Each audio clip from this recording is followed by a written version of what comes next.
Add WhatsApp group link in TikTok bio. Hey everyone, welcome back to our channel.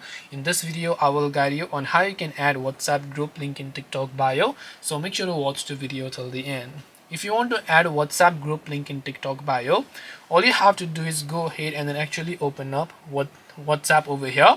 And once you open up WhatsApp first, make sure you copy the group link. So go to the group, tap on the invite via link option, make sure to copy the link code, and once you copy the link code over here, you can just come to your TikTok app, come to your profile page, tap on edit profile, tap on bio, and paste the link inside the bio. But the problem with this is that if you go ahead and paste the link inside the bio, that link is not going to get clickable. The only way you can make a clickable link is if you have over 1000 followers, you'll find a website option in this case. Now currently I don't have the website option because I don't have 1000 followers. In the website section, if I paste any link, then that link is going to get clickable, but not in the bio section.